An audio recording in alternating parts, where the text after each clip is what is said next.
from the Vrije Universiteit in Amsterdam in the Netherlands and the Netherlands Institute for the Study of Crime and Law Enforcement. And today I will be interviewing Catrien Bijleveld, current president of the European Society of Criminology, about her career and some perspective on European criminology. So good morning, Catrien. Hi, Elanie. As this is an oral history project, I would like to start asking you a bit about, well, the first time you considered yourself to be a criminologist, and can you describe the period leading up to that moment? Yeah. Well, it's going to be a bit of a long answer. I actually have a little bit of a beta background. In school I did lots of maths and physics and stuff.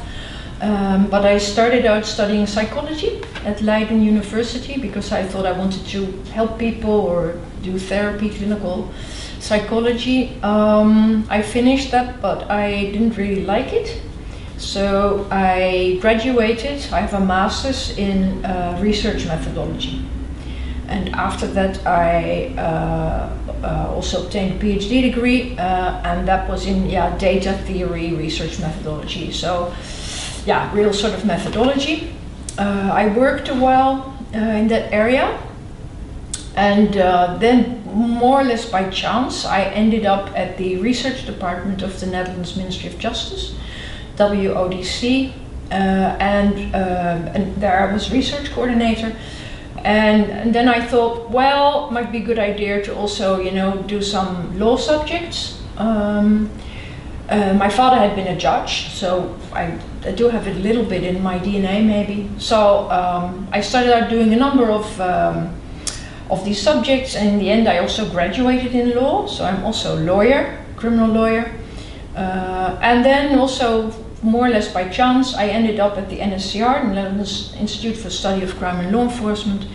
And I guess, somehow a few years after that, it was so complicated to say that I was a research methodologist and I was doing research on crime, and I was also a lawyer. So I just said I'm a criminologist. Mm-hmm. And that was actually a really good move, because then people suddenly said, oh, that sounds very interesting. Yeah, it's nice, and it sounds like there were a lot of coincidences, in your pathway towards being a criminologist. Yeah, it appears so. Were you intrigued by the subject of our study all along? Your father was a judge, or did it came eventually when you started as a criminologist? Yeah, I guess I was intrigued by it. I was always more interested in doing substantive research rather than the technical side of research methodology, and this was a very fitting topic, so I liked it. Yeah.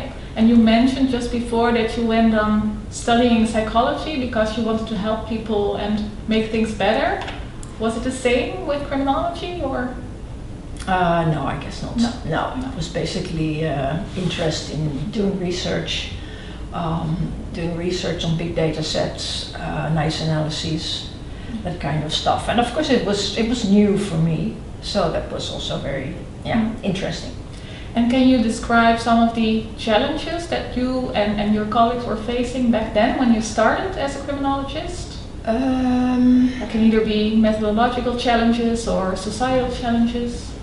Yeah, it was when I started working in criminology in the Netherlands, and that was in 1999-2000, around that time, so 22 years ago. Criminology was actually still really small. We had sort of people doing criminological research in the Netherlands in a number of universities, but these these departments had been sort of really how do you say that, almost strangled, all of their money taken from them, and they were basically doing some teaching and not more. So it was a very small base by then. The WODC existed, but they were doing mainly policy-oriented research, and that was also one of the reasons why the Netherlands Institute for the Study of Crime and Law Enforcement, where I started, was established. Because people saw that the capacity to do research on crime and law enforcement was too low in the Netherlands. Something had to be done, an investment had to be made. So it was basically a time when we were starting to build up criminology. and now the WODC, as well as the NSCR, were institutes that were absolutely focused on research. But I guess around that time, must have been maybe 2001, not entirely sure. We also decided with 3 universities, the Vrije Universiteit, Rotterdam and Leiden, to start a university program on criminology. To educate the new criminologists. Yeah. To actually have, because most people, there were some people who graduated from the Vrije Universiteit that had sort of a real criminology degree, but nobody could actually call themselves a criminologist because we didn't have that education in the Netherlands. So I guess around that time we also established it, and that means that I guess from like 2004, 2005, the first true criminologists, and you're one of them, graduated in the Netherlands. And can you recall what the main topics were back then? You know, the societal topics that were important? Yeah, a lot was focused around description at the start, because so much data was so much analysis was simply not out there. So we started with doing descriptive analyses of criminal careers, of the age crime curve, that kind of stuff, of spatial criminology that the NSCR started with, and also more what you would call now maybe to more empirical legal studies, description of the law enforcement part of it all. So it was very much descriptive in the beginning, and the sort of more analytical and theoretical testing came quickly afterwards. So the sort of the explanation part came afterwards, but in the beginning it was actually you could say exploratory work maybe to a certain extent. And in the last 20 to 30 years there have been a lot of developments in society. Can you say something about challenges that stem from these changes in society that are urgent and important? I guess the also looking back, the most important one is cybercrime. So the move from offline offending to online offending, the connection between the two, and I guess that it's currently really building up. But our knowledge on cybercrime, who these people are, definitely also what impact it has on victims, is much harder to study, and it is also because it's new, much more limited still. So I guess that's a very important development recently, and it will also be very important for the years to come, I'd say. And what makes it that much harder to study, would you say? Well, for instance, I guess that even though we know that police data have lots of flaws and biases, these data are collected, and especially in the Netherlands we had relatively easy access to these data. Police were very cooperative and collaborated with us, and they still do. So it is relatively easy. Of course you have to get your permissions and everything, but it's possible to work with police data, and these data, I mean, they have their pros and cons, but you can work with them. We all suspect, and I think in fact we know, that data on cyber offending are much less well registered. It's much harder to catch offenders. Sometimes victims don't even know what's happening. Victims don't report. The police, sometimes don't even know how to register the crime. So we cannot tap into that source that well. But although there's quite a bit of innovative research also going on right now, so we have to find our way into that. Do you also think it asks for new theoretical perspectives? This new. I think we don't know that yet. Of course, it's been one sort of meta question hovering over all the cyber research, like can we use our offline theories for the online world? And I think the answer to that is probably yes to a certain extent, but this is something I think is still being actively researched. So this is all like in general perspectives, but on a more personal level, looking back at your career, which project or maybe projects have been particularly important to you? Well, I've done a lot of fun projects, and I don't think there's any study that I did that I sort of fundamentally dislike. The thing that was most fun is my historical study. We were doing research at a juvenile, yeah, you could say, what do you call it, judicial institution. I think officially is what it's called. It's where juveniles are essentially locked up for a number of years, mostly under civil law, because it's impossible for them to remain at home, either because they show problem behavior or their parents are unable to take care of them. A small proportion of these juveniles are locked up because they have committed crimes. So we were looking at the recidivism rates of these youngsters, and it was one rainy afternoon that I was sitting there waiting for a meeting with the director of the institution. And I was a little bit bored, and it was raining, you know. In the Netherlands it does that a lot. So, and then the secretary of the director said, "Oh, I have a nice thing for you." And then he pulled out of one of his cupboards a big book, and it had the registrations of all the boys who had been locked up there since 1911. And this must have been in 2005 or so. So like almost 100 years ago. And the first 200 of these boys, you know, I had like full information on them. So then I thought, wow, this is interesting, because, you know, when we were doing research on the boys that were locked up there then, you know, many of the staff that we talked to, they said, oh yeah, we also had his uncle here and his cousin, you know, this is a criminal family. But these are all retrospective statements, you know, so I thought, well, it would be really nice if we could also investigate that prospectively. So I had these 200 boys who were locked up there in 1911, you know, and because of the, in retrospect, wonderful Dutch, you know, civil registration records, I could trace them, I could find their parents, I could find their children, their grandchildren, their great-grandchildren, and yeah, trudging through all the archives and also finding lots of other information on these families. I could actually reconstruct a 5-generation data set and see whether, as I expected, crime rates would actually decrease with the generations.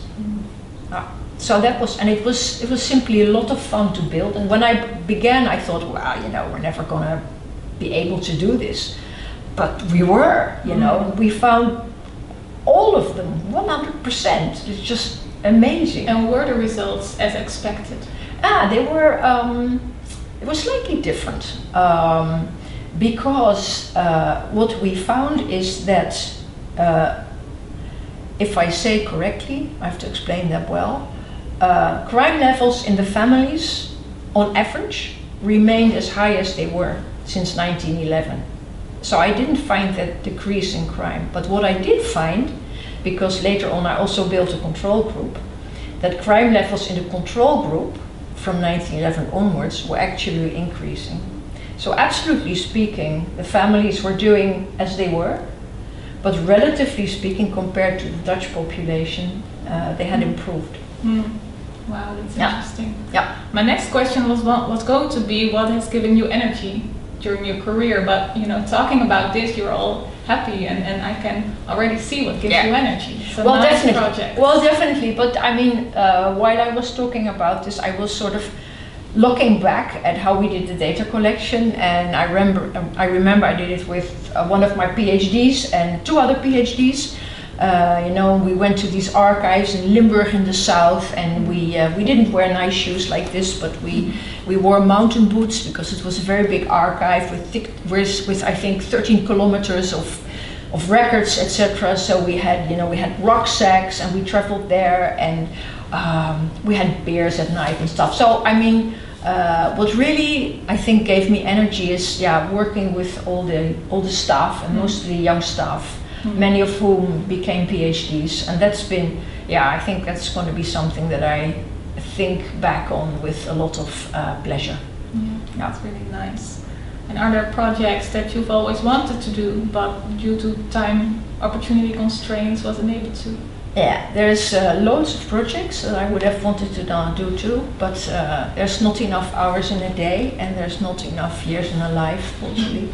So definitely there are some things that I am unable to do. I would have wanted to speak to the family members of the historical sample, I would have wanted to build an even bigger sample, because one of the was a really nice sample, the historical sample, but the drawback was that even though there were highly criminal families to start with, I was actually also really interested in the role of the mothers, in offending of the mothers, what impact that had on the risk for their children to become an offender too. But I didn't have enough signal for the mothers, you know, even though there were high-risk families, I didn't have enough mothers to do, you know, a decent analysis. So I would have needed a much larger sample. And yeah, I guess like 5 years back or so, I drew up some grandiose plans to start from the Napoleonic period in the Netherlands, when the civil registration started, so a little bit after 1811, when everybody was registered civilly, and then work from there and build, you know, this sort of monster data set on which I could do those analyses. But I don't think I'm going to do that in my lifetime. Yeah. It's a big project. Yes, it would have been really, really nice. Yeah. Well, that was history. Now we're in the present in Malaga at the conference. And a couple of days ago, during your presidential address, you referred to the early days of the European Society of Criminology. What do you think was the importance of establishing such a society? Yeah. Well, as I said in my presidential address, and has also been memorized, for instance, the tribute to the organizer of the second conference, and Michael Tonry said it too just now in his acceptance speech. I guess that when I came to criminology, what everybody did is fly to the US every year. You know, so you'd meet your Belgian or German colleagues in Atlanta or Los Angeles. And yeah, that was fun to fly to the US, but it was of course a very weird situation. Why do we have to fly to the US to meet our European colleagues? So that was one thing, one reason why we thought it was really necessary to establish a society. And the other reason, I think, was also a fundamental uneasiness with the fact that our outlook on crime, and especially on law enforcement, is different than it is in the US. One very important reason, definitely for me, but I guess also for others, is that we do not have the death penalty. The ubiquitous presence of firearms in the US, it's just totally out of sync with how things are here, and it has a big impact on patterns of violent crime that you see in homicides, definitely. So there's some other things you can mention. So it's these two things, like, you know, we should meet each other on European soil, and we should work towards a sort of more, European colored, more European anchored criminology. Yeah, those were the two reasons. But your question was different, I think, because you asked. What was the important one? You kind of answered it already. So and then we started. I think we had like the foundational meeting in 2000, somewhere in The Hague, I remember. And we started basically from scratch. I mean, how do you do these things? So we had to find our way a little bit.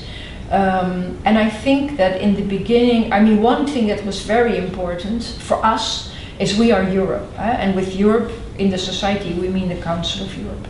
So it's not just the EU, it is much wider. And and in 1999, 2000, was still definitely in Eastern and Middle Europe, and also Southern countries were much poorer still. So it was much harder for staff at universities to get funds, you know, to fly to conferences and such. So definitely in the US, it was mostly, you know, Western and Northern Europeans who you'd meet there. So for us, when we started the society, we were very much focused on, you know, involving all of Europe, getting everybody there. So there's been, you know, a distinct push, and I think it's also become stronger in the past years, to have conferences not only in the West, but also here in Spain is flourishing now. I mean, it's the third conference on Spanish soil, but also in we had conferences in Hungary, Czech Republic, Poland. We're going to have one in Romania, and this is hugely, hugely important. So to involve everybody in Europe and you know, have all of us learn from each other. And what would you say that the current state of criminology in Europe is? I think the interesting thing that I've observed over the years is that in the beginning, you know, people would come to the conference because they wanted to be there and wanted to see. But in the beginning, I think many scholars, definitely in my surroundings, would sort of, you know, whisper to each other that the American one was still better. You know, you'd get better quality papers there that you could participate in, sit in, listen to. And that has changed at some point. So this conference has become, yeah, you know, very high quality. You know, of course you have the occasional paper where you think, well, what is this about? You know, but actually we currently have a high level, high quality conference with interesting presentations. Well done. So I think European criminology has grown immensely in quality. And you can see that at the conference, and you also see it at the journal. Would you also say that is a result partly of international collaborations and exchange? Yeah, I'd hope so. I'd hope so. Yeah. And and having the forum, so you can say exchange and cooperation, but it's also, you know, you have that journal that you can read, so you can read the articles there. And we've also had in the European Journal, we've had a lot of country issues because we have so many languages in Europe, you know, and many. This is logical. Laws are national. So lots of articles on law enforcement, you know, they are naturally published in a local language, which means that they're, you know, not very well accessible to an international public. In the US, everything is in English, but here you have all these local languages. So to have that journal and have, like, you know, the country study on Iceland and on Greece, and I'm just making them up. But, you know, to have that data out there so that people can actually, you know what's going on in the other countries, I think has been massively important. You know, you get ideas from seeing what other people do, you know, and what is possible, and like, oh, I could do that too in my country, you know, that's interesting. So I think that has definitely also been a factor. And during your address, you also made a plea for international collaboration, you know, merging data from the different countries. Yeah, well, of course, the strange thing is that, you know, we are bound by the Convention of the Council of Europe. So this is, you could say, sort of legal umbrella under which we all fit. But the strange thing is, as I said, we have all these local laws, and you have local police and local prosecution and local culture also in sentencing, etc. And now the part, you know, from where crime and criminals enter the criminal justice chain, you know, there's a group of people that's working on that. That's the European Source Book, you know, and they're doing that very regularly, like every 6 years or so, I think. And that is very, very important, because that gives us, you know, the possibility to compare, you know, trends across regions of Europe, the types of crimes, the role of juveniles, how many women are in the criminal justice system, that kind of questions. So that's been sort of reasonably covered, I think, and I don't think it can get any better, because you always have these local idiosyncrasies. But talking about, you know, crime itself, so not what the police registers, but crime itself, it's actually very strange that we do not have a European crime survey, you know, and I think we should have it. What would be the advantage of having such a survey? Comparing trends in crime, not just in how the police pick up things or what is prosecuted, etc. This is number one thing, and I think you should do that in two ways. I think you should ask people whether they became a victim, so that's your regular victimization survey. And the other thing you should also ask people whether they were perpetrators. You know, once you've got that machinery rolling, I think, you know, it is very easy to hook on another wagon, another coach, you know, and ask those perpetration questions as well. And I think it's important from a European perspective, so a pan-European perspective, but also some countries simply don't have a victimization survey, you know, so that would really help out, you know, to have that as well. So that's one reason, because I think, you know, just simply, if you want to have a European criminology, I think you must have European data on crime, period.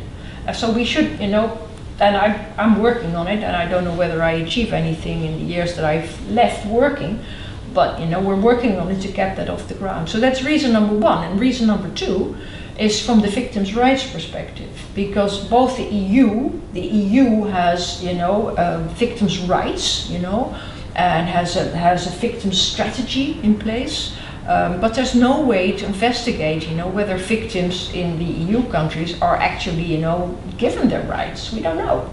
You know, they have like a kind of soft approach to sort of gauge that, but to have like real data on that, I think, you know, is imperative. I mean, if you have a strategy, you have to be able to find out whether it works. And the Council of Europe is currently working on new recommendations, you know, that are also talking about victims' rights. So if you want victims to have rights, if they don't get them, you have to see, you know, what you have to do, what policies you have to put in place to ensure that they get these rights. So these are, I think, the two reasons why we should really make an effort for a European crime and victims' rights survey. But then you could also say, okay, just do this in the independent countries, you know, Hungary has a victimization survey, Belgium and so on. What will be the main advantage of an international collaboration? I would suppose previously you said it's important to measure the effect of interventions and so on. So would it also be like comparable then? The countries, what they're doing. That's the main issue. A number of countries in Europe have regular victimization surveys, not many though. I think currently it's about 14 or so out of 42. I don't know the number off the top of my head, but very few have that. And but what you want is something that's comparable. Like we had the International Crime Victimization Survey, and the last one for that was, I think, last measurements were 2004, 2005. So that's already 18 years ago. So you have the ICVS. So if you would turn that into an ECVS and add some perpetration questions and add some victims' rights questions, you know, you'd have the machinery ready. So that's the idea. So you want to be able to compare across countries. Interesting. So that's one thing you hope will be happening in the next couple of years. If you think about the next 22 years of the existence of the ESC, what would be important things that need to be achieved, or that you would hope that are achieved? Yeah, I have my personal preferences on the type of research that's useful. I already mentioned cybercrime. That is massively important. I think we need basic data on crime prevalence, crime incidents, victimization prevalence, crime incidents, and cyber should be part of that too, because that's still not captured very well in national victimization surveys. I would very much hope for more rigorous research into the impact of criminal justice policies. Important for the next couple of years.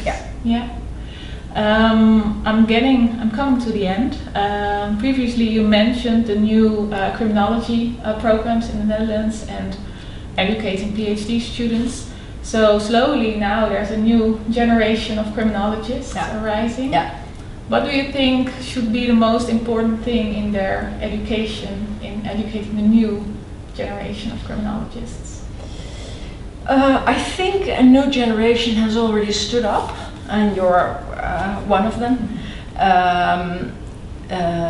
I think the current programs, I don't have a complete overview at all, but what I see in the Netherlands is that they are quite varied, and I do see local differences in emphasis. What I would very much hope for the coming years is that there appears sometimes to be a little bit of a divide between the quantos and the qualis, you know, the quantitative criminologists and the qualitative criminologists, as if, you know, one side could be the one answer to questions. I very strongly believe that for doing proper research, you need both. You need qualitative and quantitative research. So I would very much hope for that divide to be breached. And what I see in the programs in the Netherlands is that students are taught in, both types of methodologies. And I would very much hope for this new generation to be able to integrate them, to have, both, broad representative answers as well as, a true contextual understanding of the phenomena that you're studying. Well, thank you so much for this interview. I think we have covered quite some topics. Thank you so much. You're welcome. It was a pleasure.